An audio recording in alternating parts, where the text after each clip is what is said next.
Hello parents, teachers and students. तर पहा, आज आपण सराव संच 2.1 पाहणार आहोत. हा सराव संच खूप सोपा आहे. आकृत्या दिलेल्या राहणार, त्याच्यावरून आपल्याला म्हणजे बिंदू कोणते आहेत, त्या आकृतीमध्ये रेषाखंड कोणते आहेत, एक रेषीय बिंदू, रेषा वगैरे जे काही विचारलेले आहेत ते आपल्याला लिहायचे आहेत. प्रश्न पहिला आहे, सोबतची आकृती पहा आणि खाली दिलेल्या संबोधांची नावे लिहा. आता बिंदू कोणते आहे यामध्ये ते आपल्याला लिहायचं आहे. बिंदूची व्याख्या खूप सोपी आहे. त्यांनी काय सांगितलेले आहे, पेपरवर आपण अशी पेन्सिल ठेवली आणि अशी खूण केली तर इथं काय तयार झाला, बिंदू. याला काय म्हणतात, बिंदू. असे बिंदू ह्या आकृतीमध्ये कोणते आहेत ते आपल्याला लिहायचे आहे. तर बघा, ए हा बिंदू आहे, बी हा बिंदू आहे, सी हा बिंदू आहे. आता मी इथं बिंदू काढला होता पण त्या बिंदूला नाव नव्हतं दिलं. समजा मी त्याला एक्स नाव दिलं तर याला आपण काय म्हणू, बिंदू एक्स. असेच बिंदू आपल्याला या आकृतीत शोधायचे आहे. बघा, हा कोणता बिंदू, डी, बिंदू ई, बिंदू ओ, बिंदू सी, बिंदू बी, बिंदू ए, ही त्यांची नावे झालीत. तर बघा, बिंदू ए कॉमा ओ कॉमा बी कॉमा सी, त्यानंतर ई आणि डी, 1 2 3 4 5 6. त्यानंतर आपल्याला रेषाखंड लिहायचे आहेत. आता रेषाखंड म्हणजे काय, रेषाखंड म्हणजे सपोज एक रेषा दिलेली आहे, रेषेवर 2 टिंब दिलेले आहे. 2 टिंबांमधील रेषेवरच्या 2 टिंबांमधील जे अंतर राहतं त्याला आपण काय म्हणतो, रेषाखंड. समजा हा रेषाखंड मी एक काढला आहे तुम्हाला दाखवण्यासाठी, याला पी क्यू असं नाव दिलं. तर या रेषाखंडाला आपण कसं वाचू शकतो, रेषाखंड पी क्यू किंवा रेषाखंड क्यू पी. इकडनं पण सुरुवात करू शकतो आणि इकडनं पण सुरुवात करू शकतो. आता बघा, हे दिलेले आकृत कोणते रेषाखंड आहेत. आता ए आणि ओ या 2 टिंबांमधलं अंतर म्हणजे हा कोणता झाला, रेषाखंड ए ओ. त्याला आपण रेख पण म्हणू शकतो, बरोबर. नंतर रेख बी ओ, रेख ओ सी असं पण म्हणू शकतो किंवा सी ओ असं पण म्हणू शकतो. ए ओ, बी ओ आणि सी ओला आपण कसं म्हणू शकतो, ओ ए, ओ बी, ओ सी असं पण म्हणू शकतो. त्यानंतर बघा, ही लाईन जर घेतली, या लाईनमध्ये डी ई ओ बी हे पण काय आहे, बिंदू दिलेले आहेत. आता या 2 बिंदूंमधलं अंतर रेख डी ई होईल, ह्या 2 बिंदूंमधलं अंतर रेख ओ डी होईल आणि ह्या 2 बिंदूंमधलं अंतर रेख बी डी असं होईल. चला, रेख ए ओ, रेख ओ बी ओ, त्यानंतर रेख सी ओ किंवा ओ सी पण लिहू शकतो आपण, ओ सी. येत आहे लक्षात. त्यानंतर रेख बी डी, रेख बी डी, रेख बी ई, रेख बी ओ. त्यानंतर बघा, रेख ओडी, रेख नंतर रेख ईडी.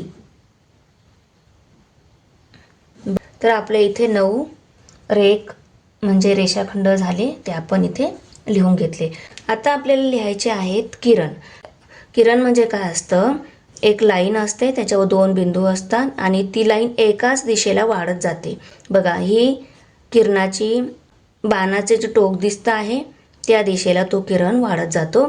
त्याचा ओरिजिन पॉईंट कोणता असतो, स्टार्टिंग पॉईंट पी हा स्टार्टिंग पॉईंट असतो आणि नाव लिहिताना याचं नाव नेहमी किरण पी क्यू असं लिहिलं जातं. आता आकृतीतील किरण कोणते आहे बघा, किरण ओ ए, किरण ओ बी, किरण ओ सी, किरण ओ डी. आरंभ बिंदू असतो, आपण त्याला म्हणू शकतो आरंभ बिंदू.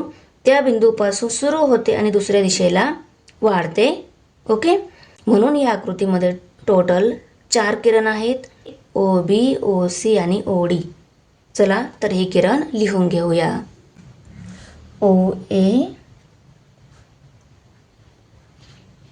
किरण ओ बी, त्यानंतर किरण ओ सी आणि किरण ओ डी, ओ ए, ओ बी, ओ सी आणि ओ डी. बरोबर. एक रेषीय बिंदू म्हणजे काय? एकाच रेषेवर 3 किंवा 3पेक्षा जे जास्त बिंदू येतात त्यांना काय म्हणतात? एक रेषीय बिंदू. आता ही जी रेषा आहे, या रेषेवर बघा डी, ई, ओ, बी हे 4 बिंदू दिलेले आहेत. मग ह्या बिंदूंना आपण काय म्हणणार? एक रेषीय बिंदू. बिंदू डी, ई, ओ, बी असं आपण याचं उत्तर इथे लिहिणार. तर ही एकच रेषा आहे, त्याच्यावर टोटल 4 बिंदू आहेत, तर ते आहेत एक रेषीय बिंदू. आता आपल्याला लिहायची आहे रेषा. रेषा किती आहेत यामध्ये? रेषा अशी असते, तिला दोन्ही बाजूने टोकं असतात. त्याच्यावरचे जे बिंदू आहेत त्यांनी आपण त्याला नाव देऊ शकतो. आता इथं आर आणि यस पण बिंदू आहे. बरोबर. ही एक रेषा काढली, या रेषेवर 4 बिंदू आहेत. तर या रेषेला आपण रेषा पी आर, रेषा पी एस, रेषा पी क्यू असं पण म्हणू शकतो. येते लक्षात? आणि रेषेचं नाव लिहिताना सुद्धा स्टार्टिंग पॉईंट फिक्स नसतो. आपण क्यू हा पण स्टार्टिंग पॉईंटनी त्याला नाव देऊ शकतो, जसं रेषा क्यू एस, रेषा क्यू आर, रेषा क्यू पी, रेषा पी एस असं पण. कोणत्याही 2 बिंदूंनी आपण त्या रेषेचं नाव लिहू शकतो, किंवा स्मॉल लेटरमधील कोणत्याही लेटरनी त्या पूर्ण लाईनला, जसं आपल्याला ही लाईन सांगायची आहे, हिचं याच्या बाहेर असं एम, स्मॉल एममध्ये नाव दिलेलं आहे, तर आपण ह्या रेषेला काय म्हणू शकतो? रेषा एम असं म्हणू शकतो. अशा वेगवेगळ्या प्रकारे आपण रेषेचं नाव देऊ शकतो.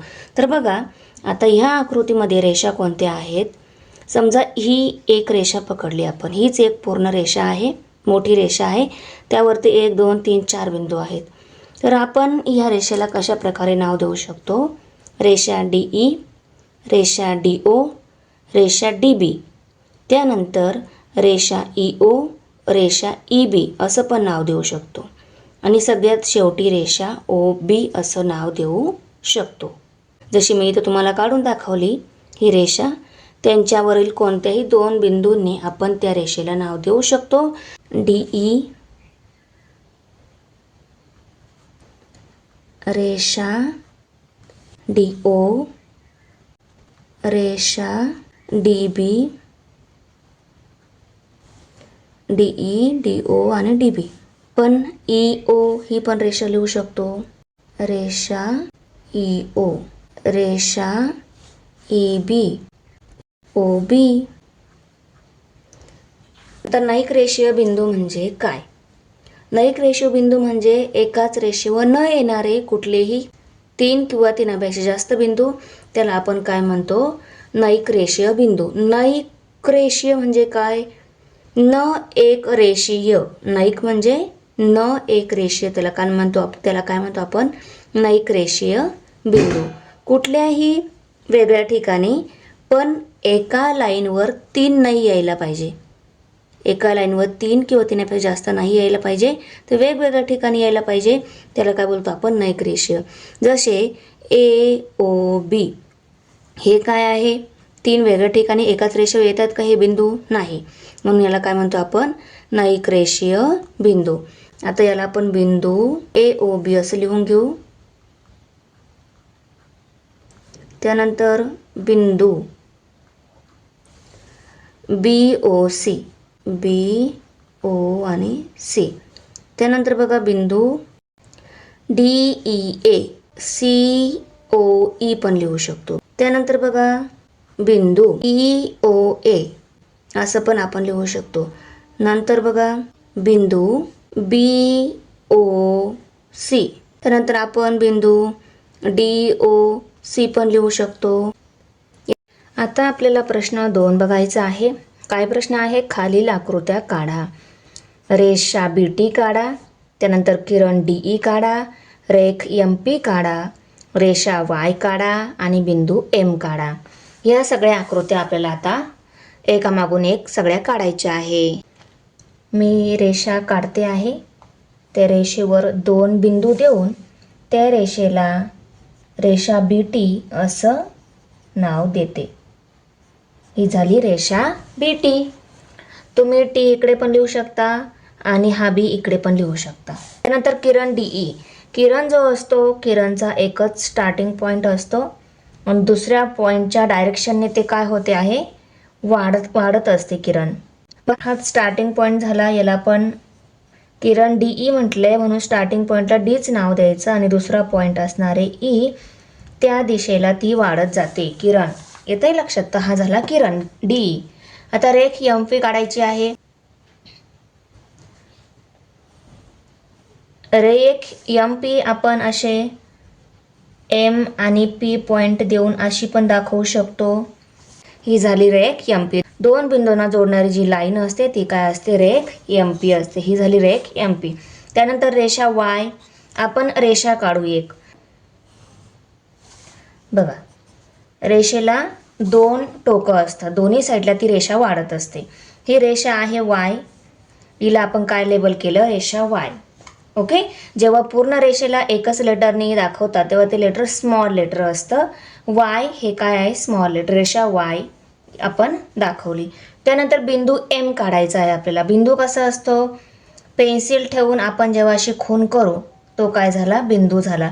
तर या बिंदूला आपण नाव देऊ बिंदू M. येतंय लक्षात? हा झाला बिंदू M. आता आपला तिसरा प्रश्न आहे, खालील बाबी स्पष्ट होतील अशा आकृत्या काढा. काय बाबी दिलेल्या आहेत बघा. बिंदू P हा रेख AB वर आहे. रेख AB काढायचा आहे. त्या रेख AB वरच कोणता बिंदू आहे, P हा बिंदू आहे. रेख म्हणजे काय असतो, रेषाखंड असतो. बघा, मी हा एक रेषाखंड काढून घेतलेला आहे. त्या रेषाखंडाला मी AB असं नाव देते आहे, कारण AB रेख काढा असं म्हटले आहे. आणि त्या रेषाखंडावर P बिंदू दाखवायचा आहे. आता ह्या रेषाखंडावर P बिंदू तुम्ही कुठेही पण दाखवू शकता. Bच्या जवळ, Aच्या जवळ किंवा दोघांच्या मध्ये कुठे पण तुम्ही P बिंदू दाखवू शकता. तर मी इथं P बिंदू दाखवलेला आहे. त्यानंतर आता बघा, रेषा M वर बिंदू E व F आहेत, पण बिंदू D रेषा M वर नाही. बिंदू D रेषा M वर नाही. तर बघा, आता आपल्याला काय करायचं आहे, एक रेषा काढायची आहे. त्या रेषेला काय नाव द्यायचं, M. चला, ही रेषा काढू. ह्या रेषेला आपण नाव दिलं M रेषा. त्या रेषेवर दोन बिंदू आहेत, E आणि F. हा E बिंदू समजू आपण आणि हा F बिंदू समजू. दोन बिंदू झाले ह्या रेषेवर. पण D बिंदू कुठे आहे, M रेषेवर नाही. ह्या रेषेवर D बिंदू नाही. तर आपण त्या रेषेच्या साईडला कुठेतरी M बिंदू, त्या रेषेच्या साईडला कुठेतरी D बिंदू काढून देऊ. येतंय लक्षात? रेषेवर नाही म्हणजे खाली किंवा वर कुठेतरी दाखवून द्यायचा. दिलेल्या बाबींप्रमाणे आपण आकृती काढून घेतली. त्यानंतर किरण OP आणि किरण OQ. OP आणि OQ असे दोन किरण आहेत बघा. तर ह्या किरणांचा ओरिजिन पॉईंट, स्टार्टिंग पॉईंट दोघांचा Oच आहे. आपण त्यांना कॉमन स्टार्टिंग पॉईंटनी पण दाखवू शकतो. कॉमन स्टार्टिंग पॉईंटनी कसं दाखवणार बघा, असं. आपण त्यांना सेपरेट पण ड्रॉ करू शकतो. येतंय लक्षात? हा त्याचा ओरिजिन पॉईंट आणि हा दुसरा पॉईंट आणि हा झाला रे OQ. आणि बघा, सेपरेट कसं ड्रॉ करू शकतो, दोन किरण काढायचे वेगळे वेगळे. हा एक किरण काढला आणि हा एक किरण काढला. त्यांचा एक स्टार्टिंग पॉईंट, दोघांचा स्टार्टिंग पॉईंट Oच आहे आणि पुढचा जो पॉईंट एका रेखचा, एका किरणाचा Q आहे आणि दुसऱ्या किरणाचा P आहे. तर बघा, अशी पण आपण दोन किरण दाखवून आकृती काढू शकतो. चित्रातील रांगोळीतून बिंदू, रेषाखंड व प्रतल दाखवा. आता सोबतचे इथे बिंदू दिलेले आहे बघा. हे सगळे बिंदूच आहे. बिंदू समजा, ह्या बिंदूला आपण A असं नाव दिलं, ह्या बिंदूला B नाव दिलं, ह्या बिंदूला C आणि ह्या बिंदूला D नाव दिलं. तर आपण बिंदू लिहिताना बिंदू A, बिंदू B, बिंदू C आणि बिंदू D लिहू शकतो. येतंय लक्षात? त्यानंतर बघा, रेषाखंड आणि प्रतल आपल्याला दाखवायचे आहे. प्रतल म्हणजे काय असतं बघा, एखादा फ्लॅट सरफेस असतो, तो चारी बाजूंनी आपण त्याला वाढवू शकतो. जसं आपण लाईनला दोन बाजूने वाढवतो तसं या प्रतलाला प्लेन सरफेस असतो, तो त्याला आपण चारी बाजूनी पण वाढवू शकतो. जसं आपण उदाहरण बघितलं की टी व्ही असेल किंवा कॅरम बोर्ड असेल, टेबल असेल, त्यांचा वरचा सरफेस जो असतो तो काय असतो, प्रतल असतो. तसा हा काय झाला, प्रतल झाला. बघा आता मी इथं प्रतल ड्रॉ केला. ABCD हा काय झाला, प्रतल झाला. ABCD हा प्रतल झाला. तो चारी बाजूनी वाढवू शकतो आपण त्याला. ओके. रेषाखंड म्हणजे काय, दोन बिंदूंमधील जे अंतर असतं, दोन बिंदूंमध्ये जी लाईन असते त्याला काय म्हणतो आपण, रेषाखंड. आता बघा AB हा एक रेषाखंड झाला, BD आणि DC हा पण एक रेषाखंड झाला. त्यानंतर हे बघा इथं जी लाईन दिलेली आहे त्याला आपण PQ असं नाव जर दिलं, ओके, या बिंदूला P नाव देऊ, या बिंदूला Q नाव देऊ. बघा त्यानंतर PC हा एक रेषाखंड होईल, CQ आणि PQ हे पण काय होणार आहे, रेषाखंड असते. कारण ते पण काय आहे, दोन पॉइंटला जोडणारी लाईन आहे त्यामध्ये, म्हणून ते पण काय झाले, रेषाखंडच झाले. चला तर आपलं उत्तर कसं येणार आहे बघा. आता आपण रेषाखंड कोणते लिहू शकतो बघा. रेषाखंड रेख BP, रेख PC, रेख CQ, एक QD, रेख AD, रेख AB. ओके, हे सगळं रेख आहे. रेख आपण PQ पण घेऊ शकतो. रेख PQ येते लक्षात. त्यानंतर प्रतल, प्रतल एकच आहे. कोणता प्रतल आहे, ABCD. ABCD हा प्रतल आहे. प्रतल झालं, रेषाखंड झालं आणि बिंदू झालं. हे आपले लिहून झाले. ओके. आता कशा आराखड्यावर 4 महत्त्वाची ठिकाणे बिंदूंनी दर्शवली आहेत. या ठिकाणांना जोडणारे शक्य तितके रेषाखंड काढा. आता या बिंदूंना काय करायचं, एकमेकांना जोडायचं आहे. जेवढे जास्त रेषाखंड काढता येतील तेवढे आपल्याला रेषाखंड इथं काढायचे आहे. आता बघा आपण इथं मुंबईचा बिंदू दिलेला आहे, इथं दिल्लीचा बिंदू, इथं कोलकाता आणि इथं चेन्नई. आपण पहिले काय करू, कोणतेही दोन बिंदू जोडून घेऊ. आता दिल्लीचा आणि मुंबईचा बिंदू जोडला, त्यानंतर मी मुंबई आणि चेन्नईचा बिंदू जोडून घेते. नंतर चेन्नई कोलकाताचा बिंदू जोडते, त्यानंतर कोलकाता आणि दिल्लीचा बिंदू जोडून घेते. 4 रेषाखंड तयार झाले. हा एक, हा दुसरा, हा तिसरा आणि चौथा. त्यानंतर बघा दिल्ली आणि चेन्नईचं पण आपण जोडू शकतो बिंदू. तर हा एक रेषाखंड नवीन तयार होणार. त्यानंतर कोलकाता आणि मुंबईचा बिंदू जोडून घेऊ. हा एक नवीन रेषाखंड. बघा खूप सारे रेषाखंड तयार झाले. आता 1 2 3 4 तर झालेच. 5 आणि 6 रेषाखंड. यापेक्षा जास्त रेषाखंड आपण काढू शकतो का, नाही. बघा ट्राय करा, येते रेषाखंड काढता, नाही.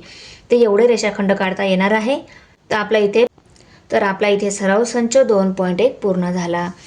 तर मुलांना व्हिडिओ कशी वाटली, आवडली असेल तर लाईक करा, कमेंट करा आणि विद्यार्थी मित्रांपर्यंत शेअर करा. आणि चॅनलवर नवीन असाल तर आमच्या चॅनलला नक्की सबस्क्राईब करा.